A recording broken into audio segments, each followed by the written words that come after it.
नमस्कार दोस्तों, स्वागत है आपका A to Z स्टोरीज अद्भुत ऑफिशियल पर।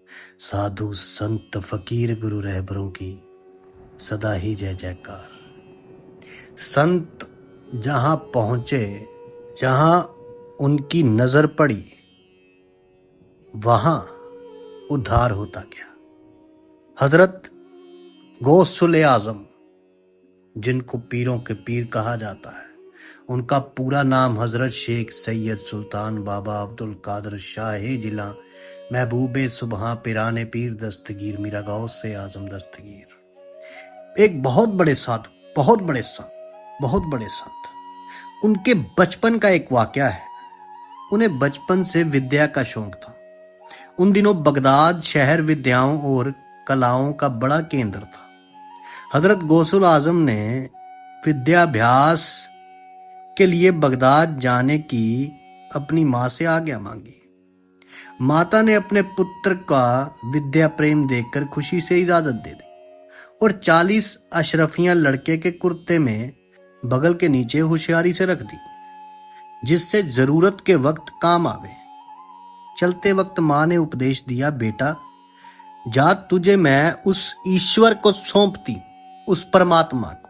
देख, सदा सच बोलना और ईश्वर को कभी मत भूलना, उस परमात्मा को कभी मत भूलना। और अपने गले से लगाया, क्योंकि उन्हें मालूम था कि अब जब ये आएंगे पता नहीं मैं यहाँ रहूंगी या नहीं। और तब जाने में भी वक्त लगता था। जिलान शहर के थे वो, तभी उनका नाम जिलान था। जिलानी लिखा जाता है उनके नाम के आगे। ईरान में है गिलान शहर, तो वहां के रहने वाले थे। अब वहां से रास्ते में चल पड़े। हजरत गौसुल आजम एक काफिले के साथ बहुत ही छोटी उम्र थी उनकी।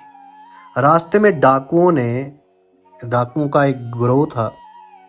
उसने काफिले को पकड़ लिया और सबको लूट लिया। एक डाकू हजरत गौसे आजम उनके पास आकर बोला, ओ लड़के, तेरे पास कुछ है कि नहीं, बता। हजूर गौस ने, बड़े संतों ने जवाब दिया, मेरे पास 40 अशरफियां हैं। डाकू ने पूछा, कहाँ है? जवाब मिला, कुर्ते में बगल के नीचे सिली हुई है। डाकू इसे मजाक समझकर चल दिए, क्योंकि एक तो बच्चे थे, उम्र कम थी। अब थोड़ी देर में दूसरा डाकू आया। उसने भी पूछा कि तेरे पास कुछ है? इन्होंने कहा, हाँ, मेरे पास 40 अशरफियां हैं। कहाँ है? जवाब मिला, कुर्ते में बगल के नीचे सिली हुई है। डाकू उन्हें अपने सरदार के पास ले गए और सारा हाल कह सुनाया।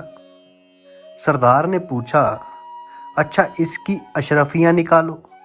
बताई हुई जगह से ठीक 40 चमकती हुई अशरफियां निकली।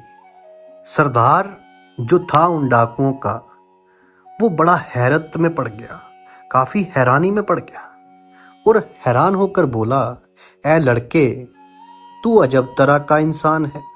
तूने चोरों को भी अपना माल बता दिया। हजूर गौसे आजम ने सिर झुकाकर कहा, मेरी मां ने चलते वक्त मुझे नसीहत दी थी कि सदा सच बोलना और ईश्वर को कभी मत भूलना। मैंने अपनी माता की आज्ञा अनुसार काम किया है और कुछ नहीं। डाकुओं के सरदार ने जब ये बात सुनी तो उसने अपना सिर उस बच्चे के कदमों में रख दिया, जो आगे जाके बहुत बड़े संत कहलाए। क्योंकि डाकू के इस बात से उसके मन पर इतना बड़ा असर पड़ा, वे बड़ा पछताया। उसने सारा माल वापस कर दिया और उसने लूट मार छोड़कर भले रास्ते को अपना लिया। तो संतों की नजर जिस जिस पर पड़ती है, उसकी कायाकल्प हो जाती है। चोर धर्मात्मा बन जाते हैं। इनकी नजर में जो कमाल है, उसे शायर इस प्रकार फरमाते हैं कि होता है वलियों की नजर में असर इतना, यह मीठा कर देते हैं जो खूह है खारे। नमकीन जो पानी है कुएं का, उसे भी ये अपनी नजर से एक बार देख ले तो मीठा हो जाता है। ये है साधु संत फकीरों की शान।